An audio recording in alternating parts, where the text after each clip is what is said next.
l'Église. Seigneur notre Dieu, nous prions pour ces moments autour de ta parole que nous voulons partager, Seigneur. Enseigne-nous, révèle-nous quelque chose de nouveau par la puissance de ton Saint-Esprit et règne en maître. Instruis nos cœurs et nos âmes.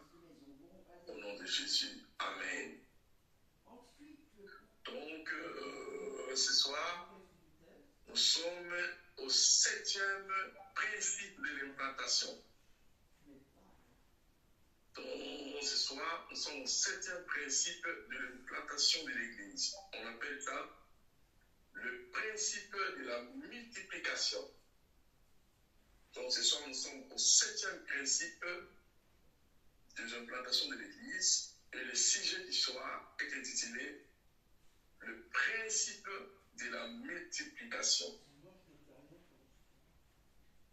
Alors, nous allons commencer d'abord par l'alliance de la multiplication. Donc,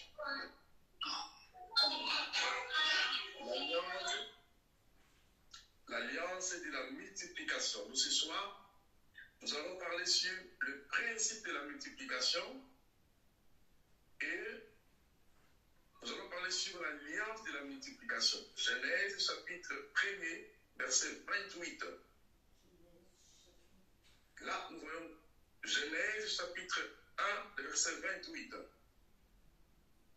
Dieu le bénit et Dieu leur dit, soyez féconds, multipliez-vous, remplissez la terre et assujettissez-les et dominez sur la terre. Ça, c'était, on appelle ça, Dieu a créé Adam et Ève, il a établi Adam et Ève dans l'alliance de la multiplication. Comprenez que Dieu crée 2 personnes seulement dans les jardins.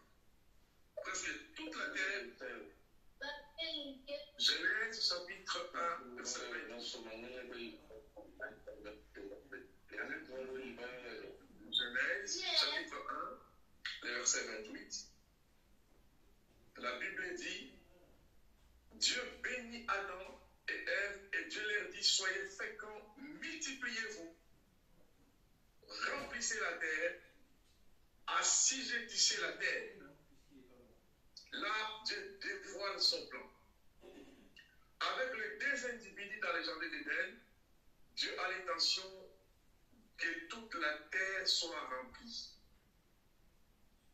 Et il les prononce. Il a établi Adam et Ève dans l'alliance de la multiplication.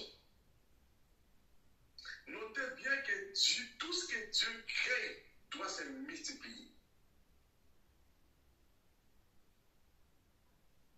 Tout ce que Dieu crée, tout ce que Dieu établit, se multiplie. C'est la première pensée de Dieu en créant l'homme et la femme à partir de 2 personnes seulement. Dieu prononce la parole d'alliance, multipliez-vous. Nous allons voir encore un autre aspect. La prophétie de la multiplication. La prophétie de la multiplication. Ésaïe, chapitre 60, verset 22. Là maintenant, c'est le prophétique. Comment le prophétique établit la multiplication. Ésaïe, chapitre 60, verset 22, la Bible dit, le plus petit deviendra des milliers, et le moindre une nation puissante. Et moi, Dieu, je hâterai ces choses à son temps. Ésaïe 60, 22 dit, le plus petit deviendra des milliers, et le moindre une nation puissante. Et moi, l'Éternel, je hâterai ces choses à son temps.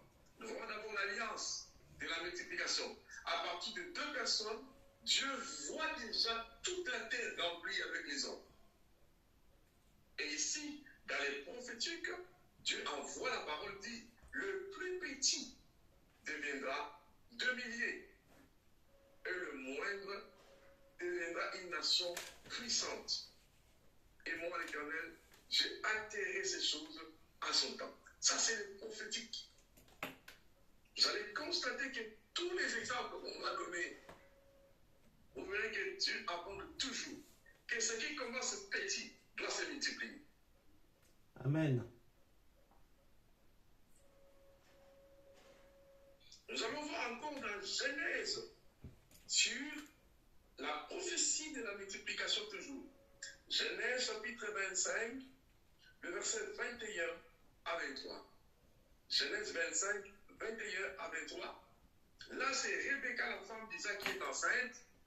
Ça bouge dans son ventre. Et il va consulter Dieu pour savoir quelle est la vie de Dieu par rapport au bourdonnement qu'il sent dans son ventre. Et Dieu va lui dire que la femme était enceinte de 2 garçons. Il n'y a que 2 garçons dans le ventre de la femme. Mais écoute le langage que Dieu dit. Dieu dit à Rebecca, il y a 2 nations dans ton ventre. La femme est enceinte de 2 enfants. Mais Dieu utilise le langage pour parler à Rebecca. Dieu lui dit que dans ton ventre, il y a 2 nations. Il y a 2 peuples. Voyez-vous comment Dieu voit les choses? La femme est enceinte des jumeaux. 2 seulement sont dans ses ventres. Mais Dieu utilise un langage, il dit que dans ton ventre, il y a 2 nations, 2 peuples qui peupleront la terre. Et ils seront très, très puissants. Amen. Donc, Dieu révèle à Rebecca. Rebecca savait qu'elle était enceinte de 2 enfants seulement. Mais Dieu,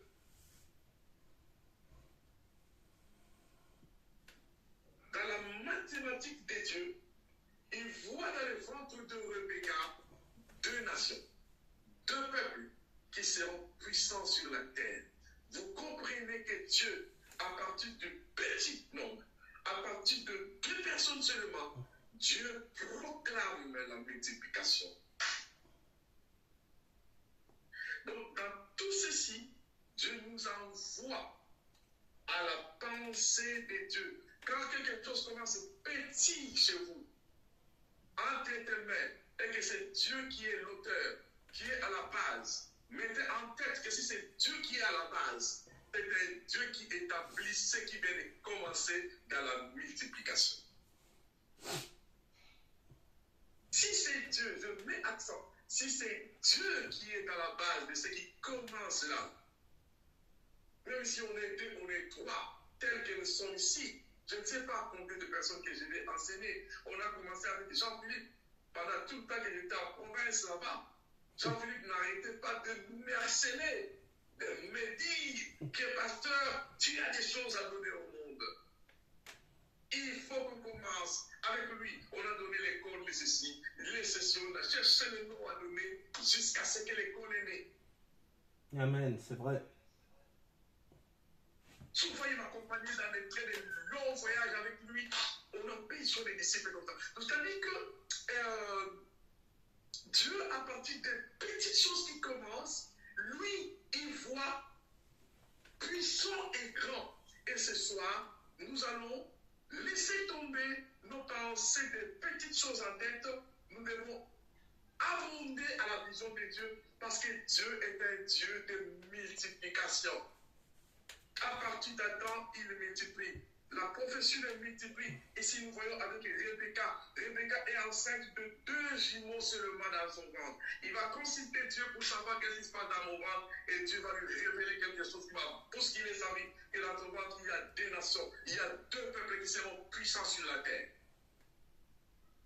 Ça veut dire que si nous sommes 3 ici, 4, 5, 9 ou 10 personnes, retenez que la pensée de Dieu est que ceci puisse se multiplier. Et si Dieu nous établit dans la multiplication, nous devons croire à la multiplication. Nous devons embrasser la pensée de Dieu dans la multiplication. C'est pourquoi Dieu exhorte dans le livre de Zacharie que ceux qui méprisaient les jours de faible commencement, ils verront la mesure entre les mains des Zorobabel. Comme la prophétie l'a dit à Ésaïe 60, 22, que le plus petit deviendront de multitudes de milliers. Et les moindres, une nation puissante. Et moi, l'Éternel, j'ai atterré ces choses. Donc ce soir, que tous les ministères, que tous ceux qui m'entendent ce soir, que Dieu puisse vous établir dans l'alliance de la multiplication au nom de Jésus. Que tout ce qui commence avec vous petit, 2, 3, 4, 5, 6 personnes, comme dans notre cours de ce soir, que ça se multiplie. Et ça se multiplie d'abord par l'alliance avec Dieu. 2, par le prophétique. 3, par la vision que Dieu vous donne. Écrivez ces choses. La multiplication commence dans l'alliance.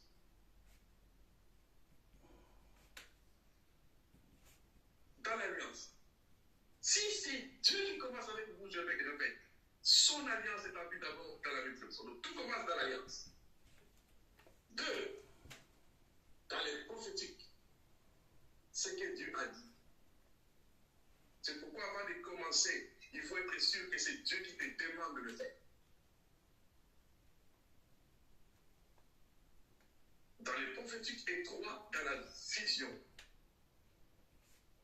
3, dans la vision de ce que le Seigneur vous donne. Donc, c'est-à-dire que nous voyons que Dieu, il est un Dieu de la multiplication. Alors maintenant, écrivez. La vision de Dieu est d'atteindre toute la terre. La vision de Dieu est d'atteindre toute la terre avec l'évangile.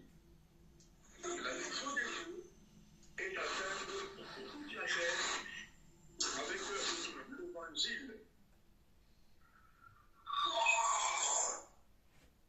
La vision de Dieu est d'atteindre toute la terre avec l'évangile. Jésus les confirme. Actes des Apôtres, chapitre 1, verset 8. Actes des Apôtres, chapitre 1, verset 8. Jésus les confirme encore. Il dit, vous recevrez une puissance et vous serez maintenant à Jérusalem, à Judée, à Samarie, jusqu'aux extrémités de la terre. Voyez-vous. Et vous avez dit, c'est Actes des Apôtres? Actes des Apôtres, chapitre 1, verset 8. Et là, ajoutez dans votre cadeau que la multiplication exige la puissance de Dieu. La multiplication exige la puissance. Pour que l'œuvre que tu commences, que tout ce que Dieu commence avec toi, pour se multiplier, là nous avons déjà 4 éléments clés. L'alliance de la multiplication, les prophétiques de la multiplication, la vision de la multiplication. Jésus ajoute le 4e élément, la puissance. La puissance de la multiplication. Jésus-Christ a dit à quelques minorités de disciples que vous recevrez une puissance. Ça veut dire, vous recevrez une puissance qui va vous multiplier. Multiplier ce que vous allez commencer. Ces 4 éléments sont des éléments clés d'introduction. Cela ne se trouve pas dans les carnets de notes, mais c'est l'exposé que j'avais pris à l'école. Et moi, je vais vérifier mes notes et tous les autres livres pour compléter avec le manuscrit que Philippe Boulanger nous a donné. Je vous ai remis ces documents que nous allons entrer tout de suite là dans quelques poussières de minutes. Et nous allons utiliser tout ça. C'est l'introduction. Retenez que Dieu veut voir les églises se multiplier. Ça veut dire ceci. Un seul fidèle ou un seul frère en Christ. Il y a encore une parole de prophétie. Je vais demander à JP de les trouver ces versets-là. Ça dit ceci.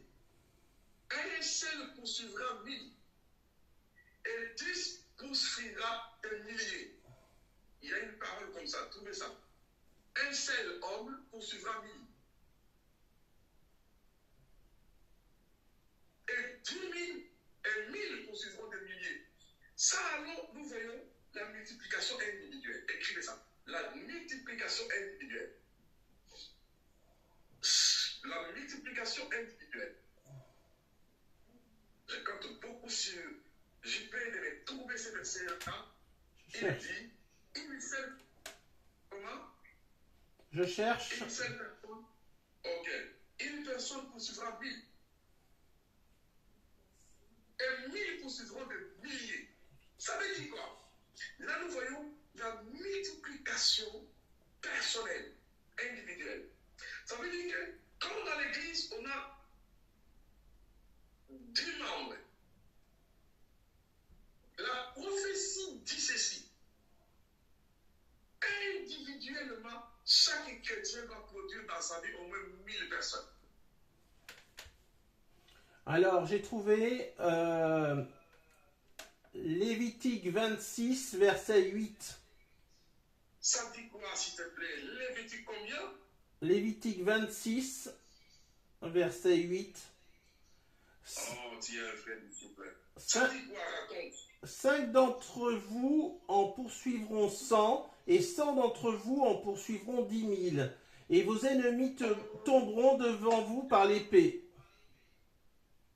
Oh là là là là là. Répète la lecture, écoute ça. 5 d'entre vous. Comment? Il disait Josué chapitre 23, verset 10 aussi dit la même chose. Josué, chapitre 2, texte Josué, chapitre 23, 10. 23, verset 10. Ok, merci. Alors, je peux réaliser. Alors, 5 d'entre vous en poursuivront 100, et 100 d'entre vous en poursuivront 10 000. Et vos ennemis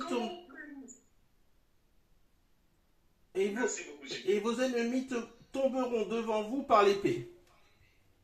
Alléluia. Là, nous devons entraîner les membres de nos églises à devenir des multiplicateurs des âmes. Nous devons entraîner le membre de nos églises à être le multiplicateur des âmes. Parce que Dieu l'a dit dans Lévitique, j'ai aimé, j'ai cherché ça dans ma tête, c'est tombé tout à l'heure, heureusement que les étudiants sont là pour m'aider. Oh, gloire à Dieu. On travaille ensemble. Lévitique 26, verset 8, Josué chapitre 23, verset 10, dit ceci, 5 poursuivront 1000. Et 10 poursuivront 10 000. Voyez-vous Dieu. Dieu ne veut pas que ce qui commence petit reste petit. Dieu veut que les gens qui viennent, on les entraîne à atteindre la multitude parce que Dieu l'a déjà dit, c'est à nous de le faire. Notez bien, dans vos carrés des notes, que Dieu n'autorise pas la stérilité dans son royaume. Dieu n'autorise pas la stérilité dans son royaume. C'est-à-dire que la stérilité sous toutes ses formes spirituelles. Donc, des choses, de ministères qui ne produisent pas, de ministères qui ne se multiplient pas, de fidèles qui ne produisent pas. Dieu veut que les gens qui fréquentent nos ministères puissent être productifs. Le principe de la multiplication. Nous voyons d'abord que la multiplication individuelle. Chaque membre de l'Église, chaque étudiant de l'école doit être productif. La productivité. On a commencé depuis Genèse, les prophètes, Jésus, le Lévitique, confirment que Dieu est un Dieu de multiplication. voir, l'onction de Dieu que Dieu nous a donnée, c'est pour se multiplier. La puissance que Dieu nous donne, c'est pour se multiplier. Ça veut dire ceci. Cette école, Dieu ne veut pas des stériles. Spirituel, je parle. Dieu vous établit dans les 4 grandes clés. L'alliance, le prophétique, la vision, la puissance. À vous et moi d'atteindre d'autres personnes pour que ceux qui commencent avec Dieu puissent les aussi. Et nous allons voir que Jésus a commencé avec 12 personnes, 72 personnes, 120, ensuite 3000, 5000. Nous verrons ça plus tard comment cela a impacté la première église. Donc, ça dit que ce soir, nous parlons sur le 7e principe, le principe de la multiplication. Donc, nous devons saisir ça, et c'est très important. Maintenant, nous entrons dans le vif du sujet. Église de maison. Écrivez maintenant dans vos calendriers. Maintenant, prenez les notes de tout ce que les manuscrits qui est là. Devant vous. Excusez-moi.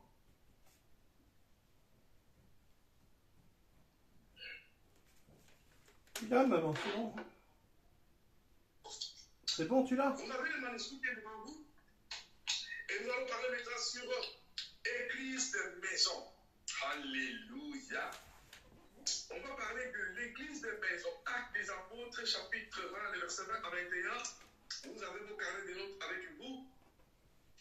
Alors, chacun va poser ses yeux sur ce carnet de notes au premier passage. Pas la couverture, mais le premier passage qui parle sur verset clé, intitulé verset clé. C'est là le premier page. Paul parle. Vous savez aussi que sans rien vous cacher, Acte chapitre 20, le verset 21. Vous savez aussi que sans rien vous cacher, je vous ai annoncé et enseigné. Retenez bien qu'il y a deux choses qu'il dit là. Je vous ai annoncé soit vous prêcher. Je vous ai prêché et enseigné. Il a fait deux choses. Il a prêché et il a enseigné. On va voir ici un point. Qu'est-ce que ça signifie? Je vous ai annoncé et enseigné tout ce qui pouvait être utile. Soit publiquement, soit dans vos maisons. Sans cesse, j'ai appelé juifs et grecs à se tourner vers Dieu et à croire en Jésus notre Seigneur. Oh mon Dieu, c'est l'établissement du mandat apostolique. Là, Paul nous ouvre une parenthèse merveilleuse. Il va dire ceci. Je vous ai annoncé et je vous ai prêché et enseigné tout ce que vous était utile. Quand Dieu vous établit dans le ministère, vous êtes appelés à tout donner. Voyez l'apôtre. Il arrivait vers la fin de sa mission sur la terre. Il dit, je vous ai tout donné. Je vous ai prêché, je vous ai enseigné tout ce qui concernait, tout ce qui vous était utile. Et il dit sans cesse, j'ai appelé les juifs et grecs à se tourner vers Dieu. Là, nous retenons, il prêchait où? En public, et il prêchait dans leur maison. Ça nous envoie maintenant sur des églises de maison. Et ici, nous révèle la clé majeure du ministère apostolique et l'expansion exponentielle du ministère apostolique au temps des apôtres. Alors, nous allons expliquer d'abord deux points. L'annonce de la bonne nouvelle. Prêcher, l'art de prêcher. Écrivez l'art de prêcher. Parce que l'annonce de la bonne nouvelle, c'est l'art de péché. Là, il y a des choses. L'art de péché et l'art d'enseigner. L'art de péché et l'art d'enseigner. Premièrement, il dit, j'ai annoncé la bonne nouvelle. Ça dit, j'ai prêché. Prêcher ou annoncer la bonne nouvelle, ça veut signifier donc annoncer la parole afin que plusieurs personnes se tournent au Seigneur. Donc on prêche la parole pour aider les païens, les non-croyants à se tourner vers Dieu. Prêcher consiste à proclamer la bonne nouvelle aux non-croyants ou aux rétrogradés de se tourner vers Dieu.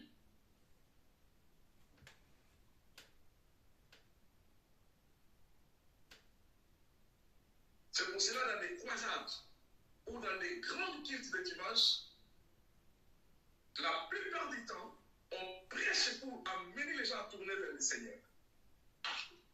Un message de la bonne nouvelle qui amène les gens à se tourner vers Dieu. Et enseigner, par contre, c'est d'établir les chrétiens et d'enraciner les chrétiens dans la connaissance de la parole. Prêcher, c'est annoncer la bonne nouvelle pour tourner plusieurs personnes, que les gens se retournent vers Dieu, mais enseigner, c'est enraciner, établir les croyants dans la connaissance profonde de la parole de Dieu. Et Paul faisait ces deux choses. Il prêchait et il enseignait. Il prêchait et il enseignait. Alors, ce qui est encore important dans ce verset, j'ai appelé les juifs et grecs à se tourner vers Dieu et à croire en Jésus-Christ. Retenez bien un aspect important. Le message des apôtres, dans chaque sermon et dans chaque enseignement, c'est basé de transmettre clairement le message de Jésus-Christ. Il y a un danger majeur dans nos églises. Quelqu'un peut commencer à prêcher du début à la fin, il peut citer peu de temps le nom de Jésus. Notez-le bien d'abord que le message apostolique était christocentrique. Le Christ était au centre. Le message apostolique était christocentrique.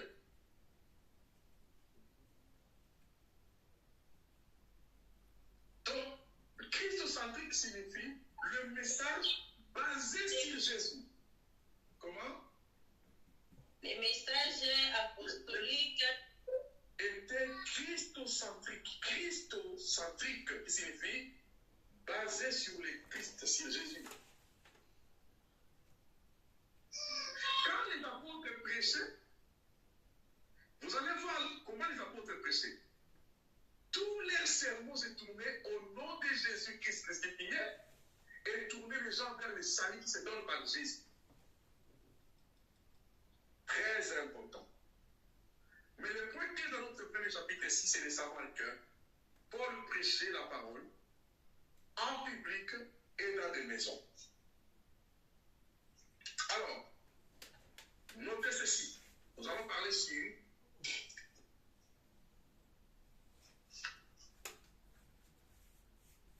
la vision de Dieu sur la maison. La vision de Dieu sur nos maisons. Écrivez ça. La vision de Dieu sur nos maisons. Quelle est la vision et le plan de Dieu pour des maisons, pour nos maisons? La vision de Dieu sur nos maisons, pour les maisons de croyants. Psaume chapitre 127, verset 1 à 2. Psaume 127. La vision de Dieu pour nos maisons. Psaume chapitre 127, verset 1 à 2. Dieu dit, si quelqu'un bâtit la maison, sans moi, il bâtit en vain. Si quelqu'un veille sur la vie, sans moi, il veille en vain. Notez-le bien, que Dieu veut commencer, Dieu maisons et de familles.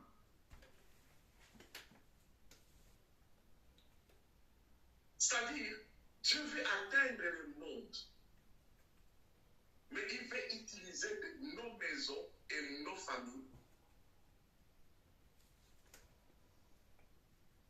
comme des outils de l'expansion de son évangile.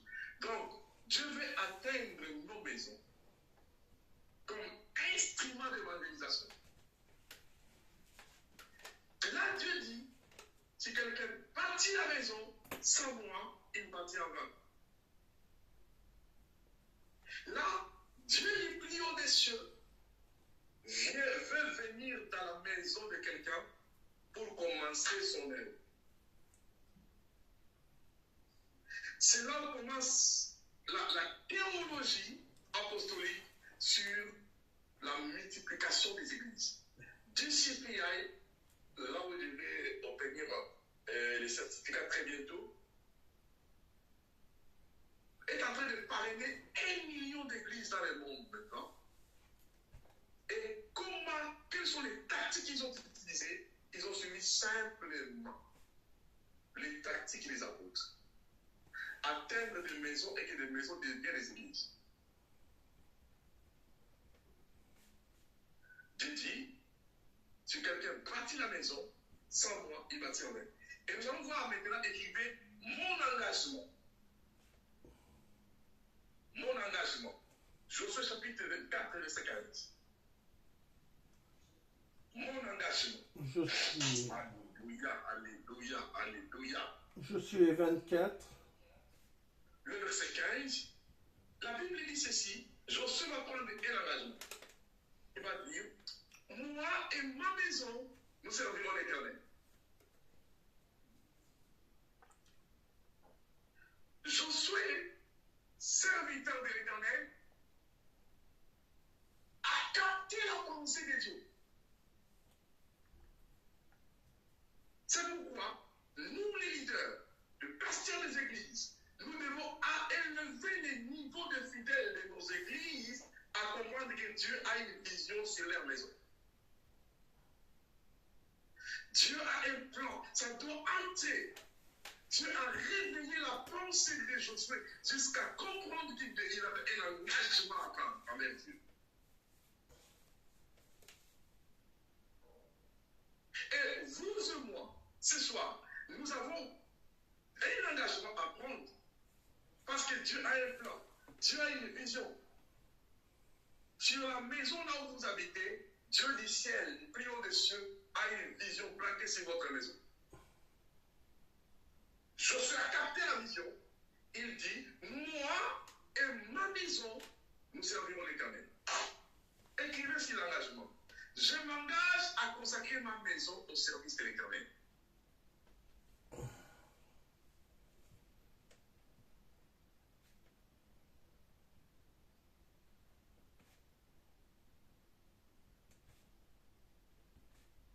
Je m'engage à consacrer ma maison au service de l'Éternel. Alléluia. Merveilleux, merveilleux. Deuxième engagement. J'engage tous les membres de ma maison.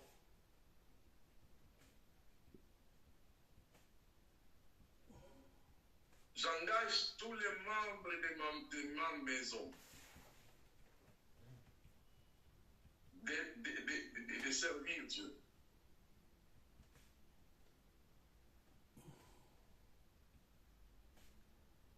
Vous écrivez le culte de maison. Culte de maison. Doucement, pasteur. J'engage les membres de ma maison à servir Dieu. Entre parenthèses, le culte de maison.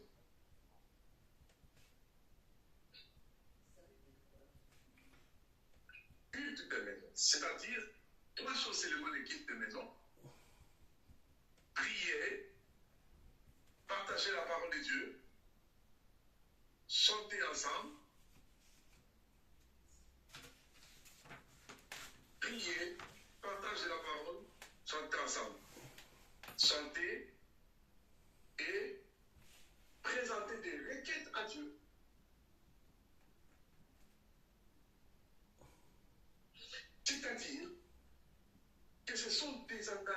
sacrée.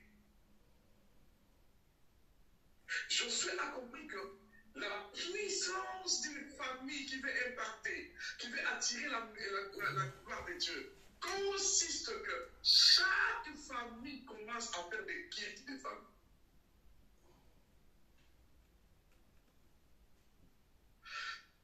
Nous verrons ça plus tard.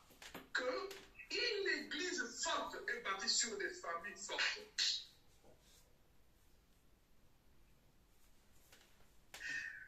La famille est la cellule de base de la société et d'une église.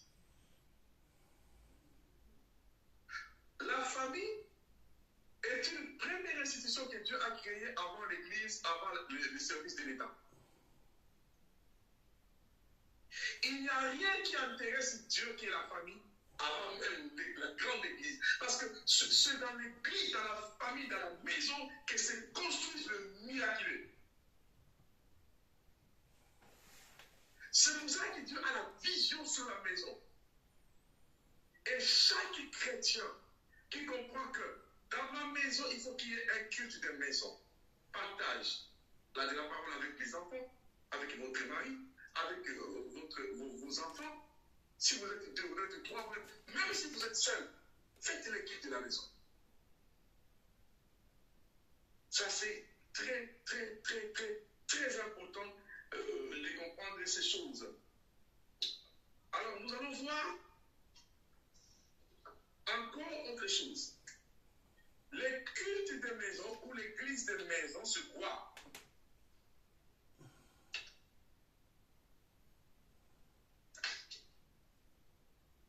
La définition, vous l'avez déjà sous vos yeux. Est-ce que quelqu'un peut lire la définition numéro 1? Qu'est-ce que c'est une église de maison? Là, chacun est devant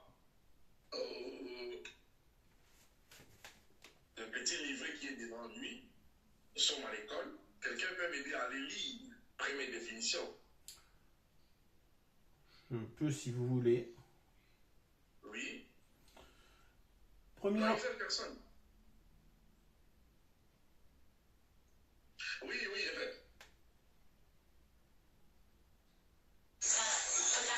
Oui, on dit en définition, premièrement, une église de maison ADM se définit comme l'extension et l'expression de l'église locale à plus petite échelle.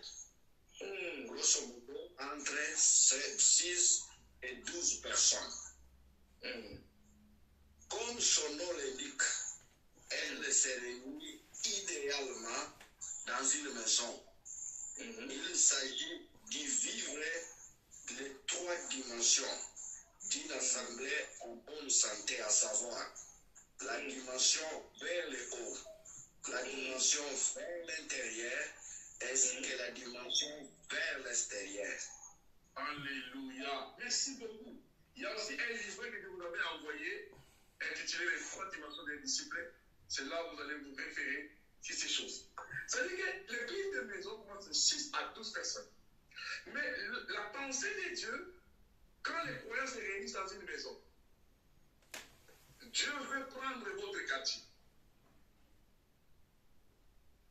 Dieu veut prendre votre quartier, mais il commence par votre maison. En comptant 2, 3, 4, 5 personnes. Quand vous commencez, la vision de Dieu est que tous les gens qui vous entourent, vous puissiez les inviter chez vous, qu'ils commencent à avoir, on verra ça plus tard là-bas. C'était les clés puissantes des églises apostoliques. Dans l'église apostolique, si ils ont 100 membres, ils vont compter combien de familles qui surviennent dans notre église. Et ils vont commencer à les enseigner. Et chaque chef de famille, on les formait à être le leader des églises de maison. Ce sont des enseignements puissants qui ont fait qu'ils n'avaient pas la télévision, pas des réseaux sociaux, ils n'avaient pas les instruments, mais comment ils ont pu atteindre des millions et des milliers de personnes? Ils utilisaient des stratégies que nous, peut-être, on ignore.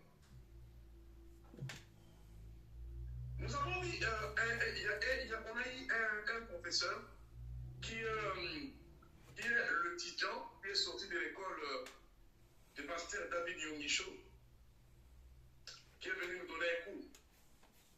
Le pasteur David Yongisho a commencé son église dans la capitale à Séoul, dans la maison de sa belle-mère.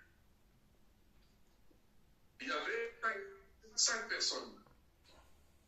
Mais avec le temps, cette église a atteint 10 000. Et après, l'église a atteint 50 000 églises. Il a commencé à nous apprendre des stratégies de plateau de l'église, y compris le nombre de familles, et on formait le père de famille avec des leaders des églises de maison. Et ces églises gagnaient les quartiers et les églises s'ouvraient d'une manière puissante. Et c'est la plus grande église du monde. En Corée du Sud, en Séoul. Si vous tapez seulement sur YouTube, Église de Séoul, David Yongisho, vous allez voir. Donc, c'est une stratégie. Alors, l'objectif est que les gens se réunissent régulièrement. D'abord avec la communion fraternelle avec le Père Céleste. Ils communient avec le Père Céleste. Ça, c'est vers Léo. Ils se réunissent pour communier avec le Père Céleste. Prière, parole, on se soutient dans la prière. Quand les chrétiens se réunissent, vous devez prier, partager la parole et prier ensemble. Vers l'intérieur, c'est la communion fraternelle approfondie. Tous les chrétiens qui se réunissent dans l'église de maison, ils se connaissent, ils se soutiennent. Et vers l'extérieur, c'est pour attirer encore d'autres personnes du quartier qui viennent nommer. Et les églises de maison maintenant, gagner les fidèles dans les quartiers et finissent par les amener à la grande église. Quand vous avez par exemple 100 personnes ou 150 personnes qui fréquentent l'église, et que vous avez 40 familles, et que 40 familles font des kits de famille, et que toutes ces familles-là amènent 20 personnes par dimanche, comprenez très bien que la vitesse de la croissance de l'église sera incroyable et étonnante.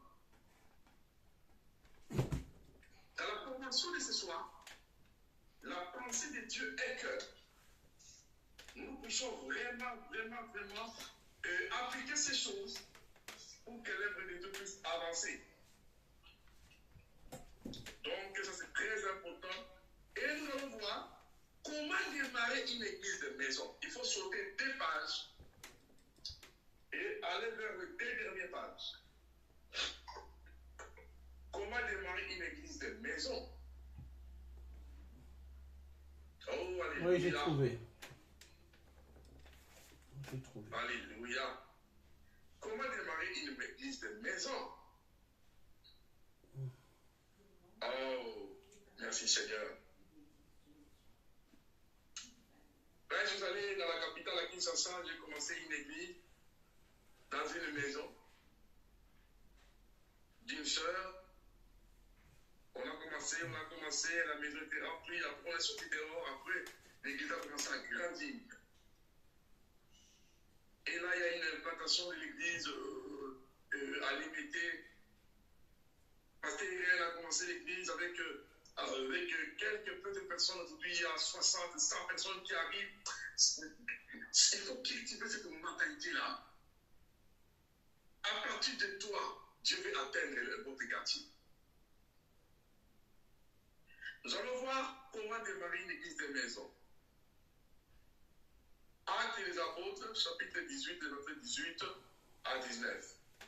Vous en avez devant vous sous vos yeux. Là, nous voyons, il faut avoir une équipe ou des compagnons de 2 ou de 3 personnes à vos côtés. Je donne un exemple, par exemple, Jean-Philippe, Maryse, Fabien et Aïcha peuvent dire, nous commençons une prière ici pour atteindre tous ces quartiers. Prière, d'abord il faut commencer par prier pour les quartiers. Prier pour les habitants du quartier. Vous pouvez avoir une idée par exemple que nous organisons un barbecue au véranda de Maryse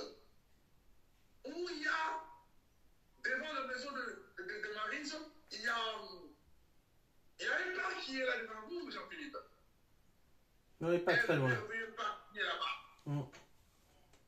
Pendant l'été, vous organisez des barbecues. Les gens viennent. Autour de ces barbecues-là, vous leur parlez de votre foi, de votre Dieu. C'est ce qui s'est passé. Donc, le but de Dieu est que nous devons multiplier des personnes qui croient en Jésus-Christ. Partager notre foi. Premièrement, Paul, Priscille et Aquilas. C'était les 3 compagnons qui ont amené le réveil à Éphèse. Deuxième équipe. Aquilas, Priscille, à côté d'Apollos. Nous voyons ça. Actes chapitre 18, le verset 24 à 26. Troisième équipe, nous voyons Paul, Timothée et Eraste. Vous avez les textes devant vous. Acte 19, le verset 22. Et très bien quand on a le document devant nous, ça facilite la compréhension. Parce que c'est ce que je dis. Oui, tout est écrit. Oui, tout est écrit. Tu vois, quatrième équipe, Paul, Gaius et Aristarque. Acte chapitre 19, le verset 29. Et là, ils vont faire des répartitions. Ils sont 3. Elle va prendre la responsabilité de s'occuper de la préparation, de supervision, de suivi d'un point de vue spirituel. L'autre, ou l'organisateur de la maison, il va s'occuper de l'accueil à son domicile en préparant sa maison. C'est-à-dire que vous organisez que les gens viennent chez vous pour partager la parole de Dieu. Et troisième personne, c'est les connecteurs. C'est celui qui connecte les gens à venir.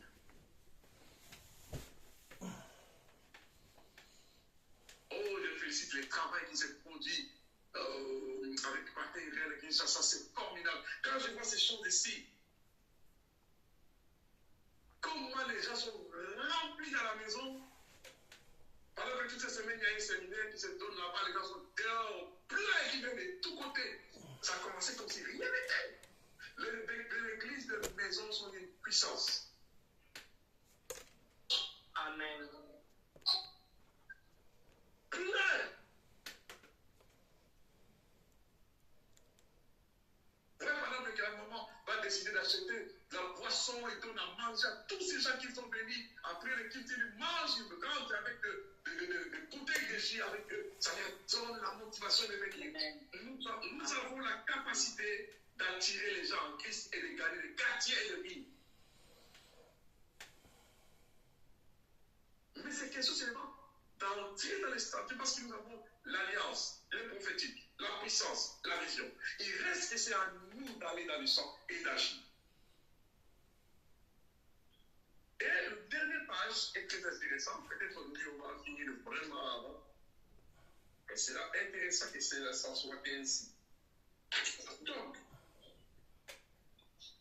nous allons voir que il y a quelques exemples de maisons où des personnes ont ouvert la porte pour servir notre Dieu. Nous sommes aux dernières pages. Moi, je vais La dernière. Dernière page. La toute dernière. Dernière page. Et je vais faire la lecture calmement de toutes les phrases qui sont dans le dernier page. Ce que je vais expliquer est très important. Dernière page, on peut lire. Les églises de maison se réunissent une semaine sur deux chez un particulier. Elles ne fonctionnent pas indépendamment de l'assemblée du corps de Christ. C'est-à-dire qu'ils sont orientés par les leaders de l'église centrale. Ok. Ils sont oui, allez-y. Au contraire, elles s'intègrent dans la continuité de ce qui se vit à l'assemblée. Et vice-versa, c'est-à-dire que les églises des maisons accompagnent aussi de nouveaux bien-aimés au lieu de culte. Très bien. Quand vous gagnez de nouvelles personnes dans les quartiers, vous priez avec eux chez vous. Le dimanche, vous les conduisez dans la grande assemblée. Le but est que nos églises soient remplies de nouveaux convertis. Oui, JP. Oui, j'avais un petit peu survolé et vécu ça avec New Life, parce que New Life, c'est ce qu'ils avaient voulu remettre en place. Ils appelaient ça des groupes de vie, mais c'était des églises de maison en fait. C'est-à-dire que le mardi soir, on se réunissait une semaine à l'église et une semaine dans un groupe de vie local plus centré chez les particuliers. Très important. Cette vision-là est puissante. Continuez la lecture, cher évêque. L'expansion du ministère dans les maisons a été une clé de voûte majeure de l'expansion du christianisme dans les livres des actes. Notez-le bien, bien-aimés dans le Seigneur, que l'expansion du ministère dans les maisons a été une clé de voûte. Une clé de... C'est-à-dire que la clé majeure de l'impact de l'évangile au temps des apôtres. Si cela l'était au temps des apôtres, jusqu'à notre temps, ça a le même impact. Ça veut dire que la vision des DCPI, la vision que nous voulons remettre, nous devons aller sur les traces de nos pères fondateurs. Parce que la vision de Dieu est que nos églises ne restent pas en train une église qui peut plusieurs années, mais qui reste avec 20 personnes, 30 personnes, 10 personnes. Ça, ce n'est pas la volonté de Dieu. Dieu veut que les églises s'étendent. Donc, parce que c'est la clé maîtresse qui a fait exploser le ministère apostolique. Si nous allons sur ces traces-là, nous obtenons le même résultat. Mais pour y arriver, il faut que les leaders des églises forment le chef de maison, qu'il capte la vision comme Josué que moi et ma maison, je m'engage à répondre à la paix. Amen, amen, amen. Très important, très important que ce soit des stratégies qui marchent. Nous ne voulons pas les églises sont vides et de bars et de boîtes de nuit sont pleines.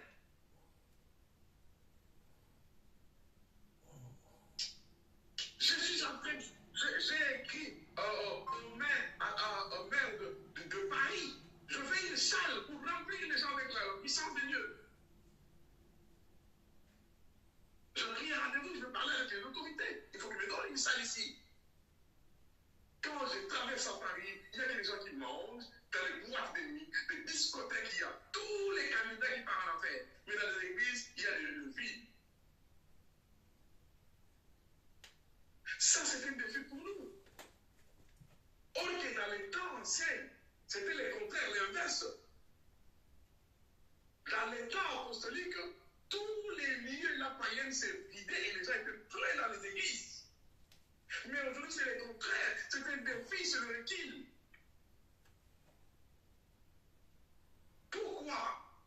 Alors que Dieu nous a établis dans les 4 éléments puissants pour que la multiplication puisse avoir lieu. Nous voulons le retour de la multiplication. Alors maintenant, ça c'est le point. La clé maîtresse, prenez cette clé-là. Faites comme Paul faisait. Prêchez la parole, pas seulement à l'église, mais chaque semaine, les leaders, organisez des prédications dans des maisons des gens. Nous voyons d'abord que c'est Paul, d'abord le leader qui a commencé. J'annonçais l'évangile dans l'église et dans vos maisons. Alors, il faudrait établir un calendrier de programme de prédication. C'est dimanche, sermon à l'église. Mais cette semaine, je cible 3 familles. Prenez les annonces. Moi, avec mon équipe de l'église, nous viendrons dans la maison de maman telle. Vous, la famille, organisez-vous d'inviter tous les gens de votre quartier. Nous viendrons chez vous. Appelez les malades. Nous prions pour eux. 5 personnes, vous allez descendre là-bas, culte là-bas, prédication, prière, adoration. Et tous les gens qui vont venir, donner les adresses de l'église. Maintenant, il y a la sœur Hérite qui a commencé une église encore dans un autre quartier et il est en train d'attirer des 30 ou 40 personnes qui entrent déjà dans cet endroit-là. Il y a une autre famille encore à côté de l'autre côté qui a commencé. Ça doit s'étendre comme ça. Donc si vous avez 20 familles, comment ça doit 20 églises? Si vous avez 30 familles, comment ça doit 30 églises? Paul dit, j'annonçais la parole en public et dans les maisons. Et les gens étaient formés à ouvrir leurs maisons au Seigneur. Alléluia. Alléluia.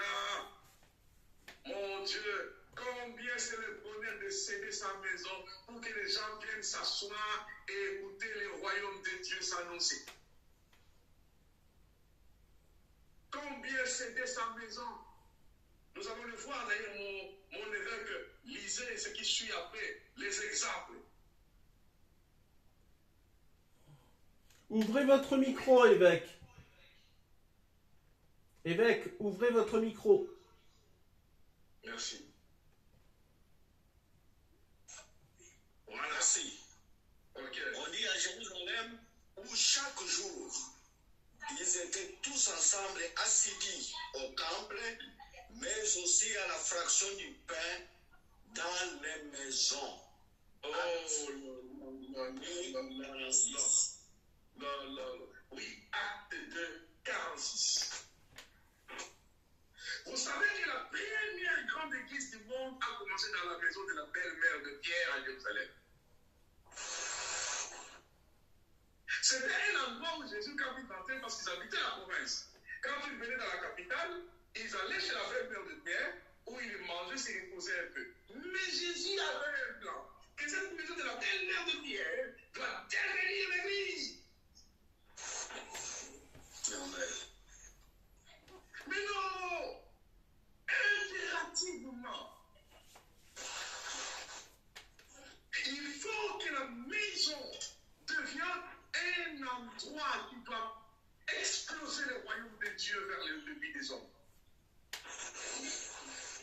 Ici, nous voyons une chose très importante. C'est pour cela que je voulais vous dire ici, vous qui êtes ici, que si dans vos maisons vous ne faites pas des kits de famille, des kits de maison, à partir de ce soir, faites un engagement comme vous suit. Ici, la Bible dit que à Jérusalem, les gens se réunissaient dans les temples et aussi ils mangeaient et ils priaient dans les maisons. Pourquoi? Parce qu'ils étaient enseignés. On va encore avoir un deuxième exemple, mon neveu. Deuxième exemple, on dit à Damas. À Damas, qu'est-ce qui s'est passé à Damas? Où c'est dans une maison que Saul de Tarse, Paul, a reçu l'imposition des mains d'Ananias avec d'autres bienfaits, dont le recouvrement de la vie. Actes des Apôtres, chapitre 9, versets 17 à 19. Alléluia. Là, nous voyons encore dans la maison d'un monsieur, là où Paul est arrivé, où les disciples sont allés, où on a prié pour Paul pour qu'il, quand il tombe, qu'il reçoit dans la foi. Comprenez que dans la maison de quelqu'un, mais l'homme trouve le salut.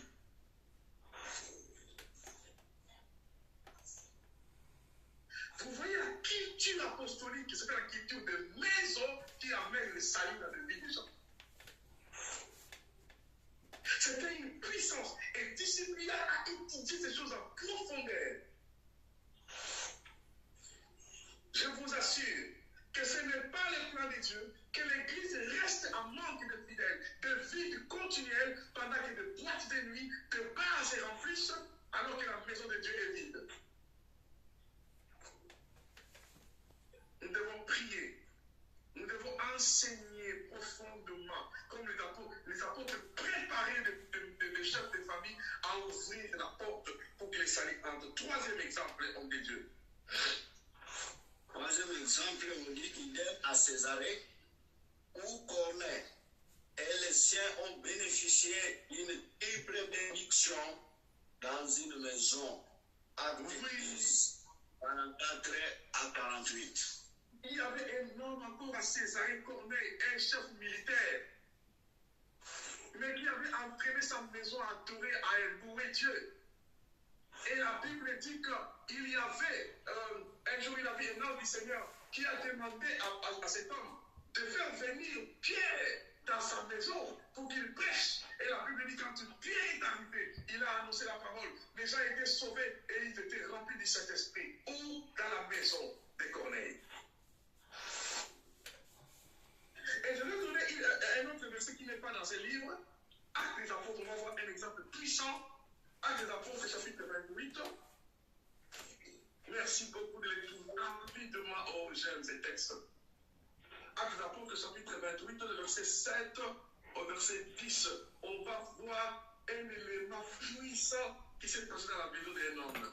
La personne qui a trouvé pour aller lire, s'il vous plaît.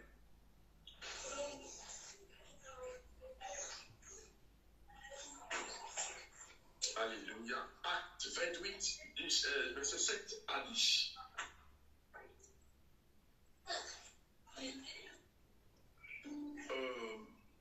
Quelqu'un devrait trouver ça? Non. Non, je vais laisser la c'est pas grave. Je vais lire. Il y avait dans les environs des terres appartenant au principal personnage de l'île nommé Publius. Là, nous allons partir chez Publius. Un haut dignitaire de l'île, nommé Publius, qui nous récit et nous logea pendant 3 jours, de la manière la plus amicale. Le frère de Publius était alors au lit, malade de la fièvre et de la dysenterie. Paul s'étant penché vers lui, pria, lui exposa les mains et les guérit. Là-dessus, vers le malade et lit, ils furent guéris. Tous guéris. On nous rendit de grands honneurs et à notre départ, on nous fournit tout ce dont nous avions besoin. Nous voyons encore dans la maison d'un homme qui a ouvert la porte aux apôtres. Et comment les apôtres sont entrés dans la maison de cet homme? Ils ont trouvé l'opportunité que le royaume soit prêché dans cette maison. Ils ont prié pour le père de Publius, on l'a guéri. Et la nouvelle s'est répandue. Toute la ville, toute l'île était au courant de ce qui s'est passé dans la maison, n'est-ce pas, de cet homme, Publius. Ils sont venus avec des malades, la maison pleine, dehors pleine. Les apôtres ont donné la guérison et le salut de Jésus-Christ. Regardez à partir de maison, l'île tout entière est impactée. À partir d'une seule chambre à Jérusalem, toute la ville de Jérusalem a reçu 3000 personnes jour de la Pentecôte. Regardez à Césarée. Ça veut dire que ce qui a fonctionné dans la Bible peut fonctionner aussi à nos jours.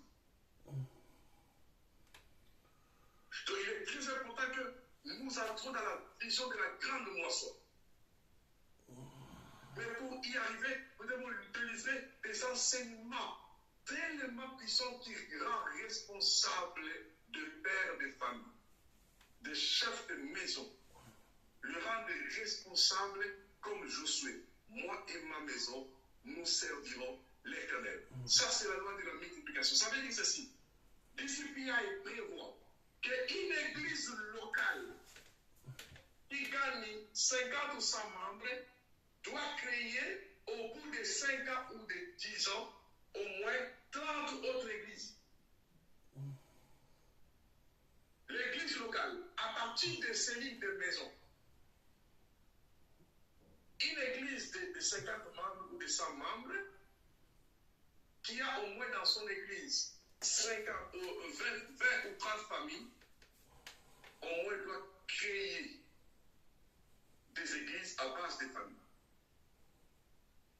30 églises. Ça peut paraître vraiment exagéré, mais si nous allons dans des modèles simples apostoliques et qu'on enseigne les gens à grandir, on peut atteindre ce niveau-là. Car rien n'est impossible à Dieu. Parce que son alliance est une alliance de multiplication. Il fait qu'on se multiplie. Même à partir de notre école ici, on ne va pas rester éternellement tel là. Il faut que nous puissions commencer à faire des écoles qui atteignent 50 000 membres à travers le monde. Des écoles comme ça, où les gens se connectent partout dans le monde. Aujourd'hui, à partir de votre téléphone, tu peux contacter le monde entier. Tu peux contacter tes amis. Tu peux les prêcher, tu peux les exhorter, tu peux les influencer. Si ces gens-là n'avaient même pas de moyens que nous avons aujourd'hui, ils ont pu faire ça. Et nous, aujourd'hui, il y a un retard, il y a du recul. Nous devons nous réveiller pour travailler pour la gloire de Dieu. Alors, je laisse s'il y a quelques questions ou il y a quelque chose à ajouter dans ce que nous venons de partager. Sinon, aujourd'hui, on s'arrête là. Et je voulais dire aussi que cette semaine qui commence, on aura parcours. En quel moment, on essaie au campus sûrement pour une formation de haute intensité. Alors, nous vous donnerons des rendez-vous prochainement dans la semaine qui vient. Vous aurez tous les programmes. Donc, s'il y a quelqu'un qui peut ajouter quelque chose dans ce que nous devons prendre, une idée ou une pensée, s'il n'y en a pas, nous allons continuer. Et s'il y a quelqu'un qui me dit quelque chose. Attendez, je vais ouvrir le micro de Maris parce que. Ok.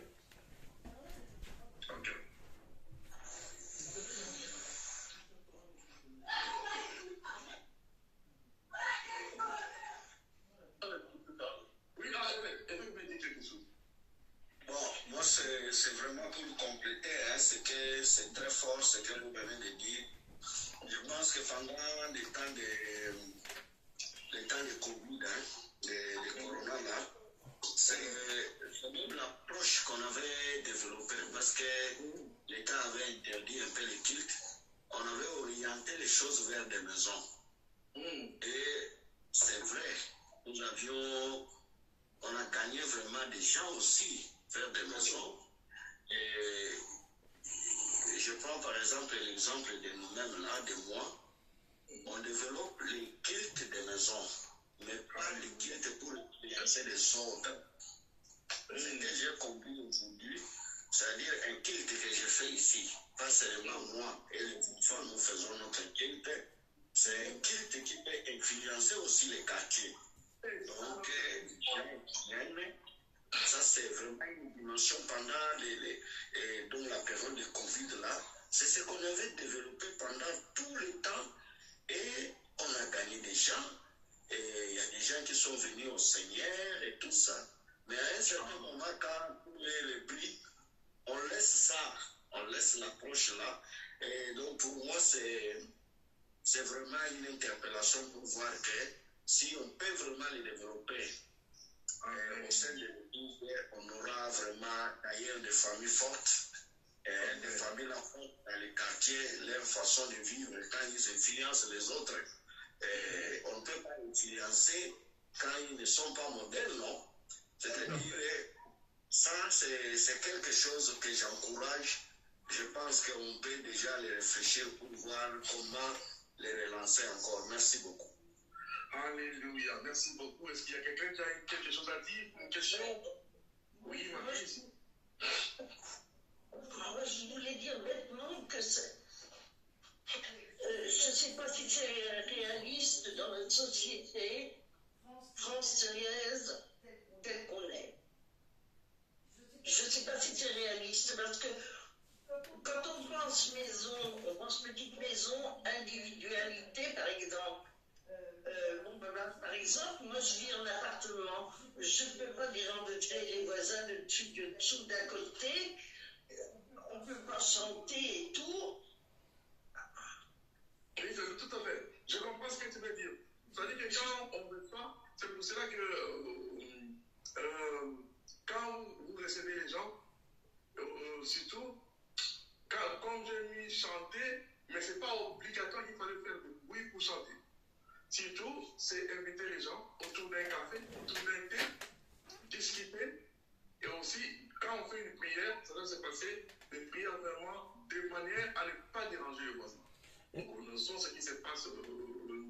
la loi, mais il faut le faire avant. D'abord, la multiplication commence, il faudrait des tactiques. Là, on veut le prendre un peu en général, mais prochainement, nous donnerons des clés comment commencer. Calmement. Et moi, je rajoute, puisque j'ai quand même connu un petit peu ça, la mise en place avec New Life, puisqu'ils avaient mis ça en place, c'est vrai qu'ils avaient demandé justement qui a des maisons et qui est capable de recevoir chez soi pour que justement ce ne soit pas des personnes qui sont trop limitées au niveau voisinage ou au niveau appartement qui reçoivent. Et donc il y avait eu des volontaires et les volontaires voilà, après organiser ça, mais c'est vrai que bon, ce que Maryse dit est tout à fait vrai. Bon, ça peut pas être tout le monde n'importe où, mais ça peut se mettre en place puisque moi je l'ai vu mettre en place à New Life, à Rouen, ça fonctionne. Donc voilà. Amen, tout à fait. Donc il faudrait étudier la capacité de faisabilité. Donc, mais ça s'est fait. Donc surtout que Maryse, parce que c'est un mandat urgent que Jésus nous donne de partager la parole de Dieu, nous n'allons pas violer la liberté ou la tranquillité des autres. Hein? Les autres là qui fuient les bruits, on ne va pas aussi les déranger, mais on prie pour eux, pour que le Seigneur puisse les visiter, mais on ne les dérange pas. Mais si c'est possible, on le fait. Si ce n'est pas vraiment possible, ça va déranger. Comment? Comme JP a dit, c'est demander d'abord à ceux qui sont disponibles de le faire. Parce qu'il y a d'autres quartiers, les bruits ne dérangent pas. Il y a d'autres quartiers où les bruits ne dérangent pas. Ils peuvent recevoir les gens chanter pendant le week-end. Surtout, ici à Paris, le week-end, les gens peuvent recevoir de visiteurs à la maison et mettre la musique à fond. Oui. Le week-end, surtout, ils mangent, ils boivent, ils dansent, tout. Vraiment, le week-end, vendredi soir, samedi, dimanche matin, ça peut faire bon. Donc, ça dépend d'une ville à l'autre. Mais si que chez nous, là-bas en Afrique, en tout cas, les bruits, nous dormons et nous réveillons avec ça, ça pose aucun problème. Donc là, ça facilite les choses chez nous, là-bas. Donc, voilà. Alors, est-ce qu'il y a quelqu'un d'autre qui a quelque chose à dire? Là, nous allons vraiment de la faire, on va vous laisser un peu avant. Oui, maman. Ok, allez. J'ai béni en écoutant des personnes que moi vient de parler. Lorsqu'il m'a envoyé commencer l'œuvre ici à l'imiter, c'était un peu difficile à voir parce que c'était pas facile. Comment est-ce que je vais commencer? Il y avait une grande église à côté de moi et c'était juste dans la maison, au salon. Pour moi, j'ai dit, mais comment je vais commencer au salon? Et puis, il y a déjà une grande église. Et des gens vont laisser l'église pour venir au salon. C'était vraiment un peu bizarre. Mais par la grâce de Dieu, et comme le Seigneur avait orienté de venir commencer, je rassemble les gens plus que l'église qui était à côté de moi. Et à ce moment, l'église qui était bel et bien construite n'est plus là. Mais nous qui sommes au salon, ça nous rassemble plusieurs personnes. Et surtout l'église a influencé les quartiers. Les jeunes du quartier, les mamans du quartier, les enfants du quartier. Vraiment, j'ai béni Dieu. Donc, il faut toujours commencer quand Dieu nous envoie. C'était impossible, mais j'ai suivi la voie du Seigneur. Aujourd'hui, je rassemble plusieurs personnes. On organise beaucoup d'activités. Les gens viennent en dehors du pays, ici en Afrique. Vraiment, j'ai béni Dieu. Ce courage et cette volonté que le Seigneur avait mis de commencer quand même, malgré que j'ai commencé, c'était impossible. Mais par la grâce de Dieu, on arrive à quelque chose. Donc, par la grâce de Dieu. Gloire à Dieu. Retenez ces 4 éléments, n'oubliez pas. L'alliance. Vous êtes déjà établis dans l'alliance de la multiplication. 2, le prophétique. Vous donne la multiplication. 3, la vision de la multiplication. Et 4, la puissance pour se multiplier. Ces 4 éléments sont les 4 colonnes de la multiplication. Si vous êtes établis sur ces choses, je vous dis, je ordonne que vous soyez des implanteurs et des influenceurs et que notre foi se multiplie. Vous avez la puissance de donner des nouvelles à quelqu'un. train de suivre ce que vous dites. Parce que Dieu l'a déjà dit. Et moi, j'ai tendance à penser, pasteur, maintenant, que les gens qui rejoignent les églises sont assez exigeants. Ils sont pas comme à une époque où ils entraient dans n'importe quelle église, ils adhéraient à n'importe quelle église. Je pense que maintenant, les gens attendent vraiment d'une église un instinct communautaire, un instinct d'entraide et quelque chose de plus. Alors, je suis très content parce que de dire ces constats-là, il faut savoir une chose que l'évangile est une puissance. C'est pourquoi j'ai parlé de la puissance. L'évangile exige la puissance. Quand les gens viennent et qu'ils trouvent qu'il y a des... Pourquoi vous êtes ici? C'est parce qu'il y a quelque chose qui vous intéresse du plus profond de votre être. Amen. Si ce n'était pas le cas, on ne peut pas venir à tout moment ici. On a beaucoup de choses à faire. C'est-à-dire que l'Église doit proposer, donner la vie, la puissance que le monde ne trouve pas ailleurs. Et nous allons. Et quand on donne aux gens, les gens viendront avec les cœurs. Parce que si quelqu'un est touché par l'intérieur, on ne va pas les forcer à venir. Voyez-vous? Donc c'est pour cela que le leader de l'Église, comme le leader de la Bible, ils avaient l'onction, la parole, la puissance, le miracle, et les gens venaient en foule. Une prophétie encore qui me vient, une parole prophétique au Saint-Esprit en moi. Ésaïe chapitre 2, une prophétie puissante. Ésaïe chapitre 2. Oh, merci Seigneur. Ésaïe chapitre 2, il y a une prophétie très puissante. Je ne sais pas s'il y a quelqu'un qui a la Bible.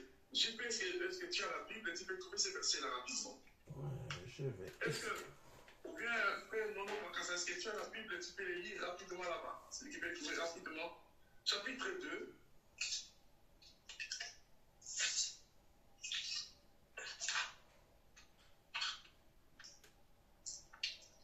Est-ce qu'il est là? Ésaïe chapitre 2, les verset 1, allez jusqu'au verset 6. Écoutez seulement la lecture. Je l'ai autrement, pasteur. Ok. Le frère Nono lit à Louis II et peut faire lire dans le allez-y. Je sais pas. Ésaïe chapitre 2, notez-les, ça va venir comme ça dans la parole prophétique d'Ésaïe. Allez, fais ça, je vois que lui, il a fermé le micro parce qu'il y a des bruits. Prophétie d'Ésaïe, fils d'Amos, sur Juda et Jérusalem. Il arrivera dans la suite des temps que la montagne de la maison de l'Éternel sera fondée sur le sommet des montagnes, qu'elle s'élèvera par-dessus les collines et que toutes les nations y afflueront. Des peuples s'y rendront en foule et diront: venez et montons à la montagne de l'Éternel, à la maison de Dieu de Jacob, afin qu'il nous enseigne ses voies et que nous marchions dans ses sentiers. Alléluia. Car de Sion sortira la loi et de Jérusalem la parole de l'Éternel. Il sera le juge des nations, l'arbitre d'un grand nombre de peuples. De leurs glaives ils forgeront des joyaux et de leurs lances des serpes. Une nation ne tirera plus l'épée contre une autre et l'on n'apprendra plus la guerre. Jusque-là, comprenez que Dieu dit, les peuples se rendront en foule. Là, c'est la multiplication. Là, c'est une prophétie qui touche les temps de la fin. Les peuples se rendront en foule et ils se diront entre eux: allons dans la maison de l'Éternel, dans la maison du Dieu de Jacob. Pourquoi? Afin qu'il nous enseigne. Pourquoi les gens viendront?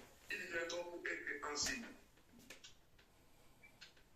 Et il va dire: de Sion sortira la loi et de Jérusalem sortira la parole parole de l'Éternel. Donc, ici encore, nous voyons une prophétie qui est établie dans les prophétiques, dans la multiplication. Donc, Dieu annonce ici que dans le temps de la fin, les gens se rendront en foule dans la maison de Dieu. Oui. Tu la lis comme ça, non? Il dit, des nations se rendront en foule dans la maison de l'Éternel. Oh,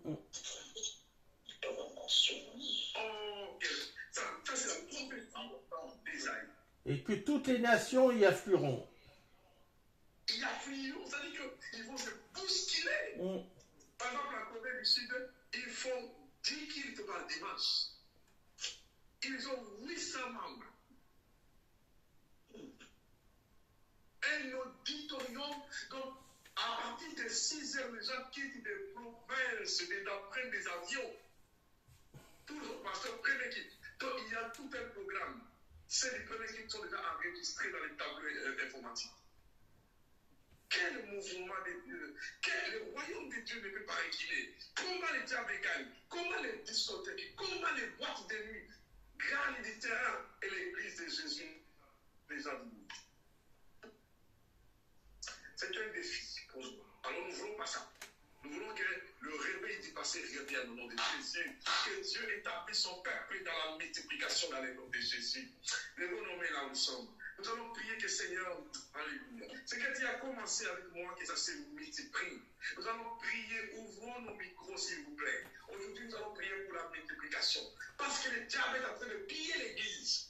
Je peux vous dire une anecdote, pasteur? Pardon? Oui, allez-y. Une anecdote. À Rouen, l'une des plus célèbres discothèques depuis les 40 dernières années, on va dire, a récemment fermé définitivement ses portes et a été remplacée par une clinique du sommeil. Au lieu d'être une église, une clinique du sommeil, mais ça m'énerve. Mon Dieu, mais c'est pas une nouvelle. Les discothèques, qu'est-ce que Ça aurait été trop beau. Mais oui, c'est ce que je voulais. J'allais sauter des gens que l'église a acheté. Je me dis que l'hôpital du sommeil, mais mon Dieu, nous voulons l'église du sommeil.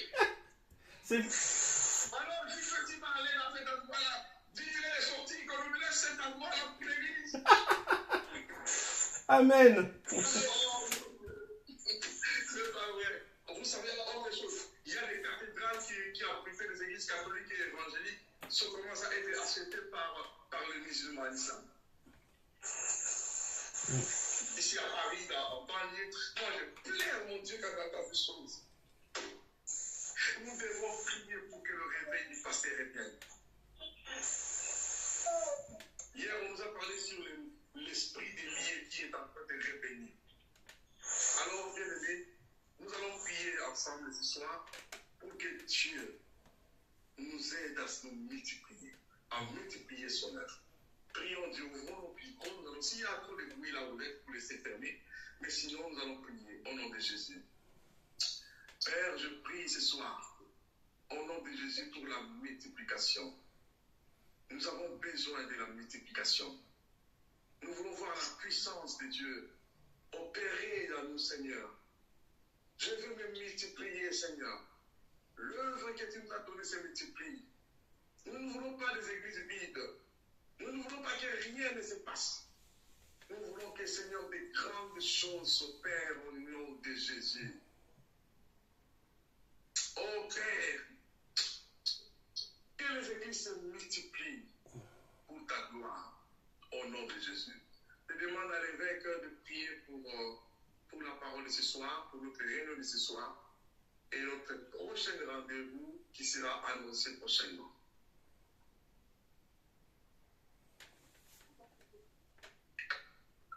Évêque va prier, ouvrez le micro s'il vous plaît. Prions le Seigneur. Amen. Dieu notre Père, nous te disons merci pour notre fin d'une belle formation éternelle, notre Dieu, que tu as voulu encore une connaissance en profondeur nous transmettre ce soir. Dieu, suivant ta parole, le monde a commencé par 2 personnes. Si aujourd'hui le monde est plein, c'est parce que ces gens-là se sont multipliés. besoin que tu puisses revoir encore l'alliance que tu as fait avec nous. Nous avons besoin de prophétique. Nous avons besoin de la vision. Nous avons besoin de ta puissance. Que l'Église, la multiplication soit notre vie. Au nom du sang de notre Seigneur Jésus-Christ de Nazareth, de tout ce que nous venons de recevre dans la vie de tout un chacun, cette joie, ce souci de se multiplier. Merci, éternel notre Dieu, pour notre prochaine rencontre. Nous sommes convaincus que tu ne manqueras pas toujours de choses à nous dire. Tous ces hommes de Dieu qui t'ont écouté, que tu continues à les arroser pour que cette parole que nous venons d'écouter produise des fruits dans nous. Que tu sois Père et que nous sommes tes enfants pour ta gloire. Au nom de notre Seigneur Jésus-Christ. Amen. Amen. Amen. Amen, mon Père, Seigneur. Merci beaucoup.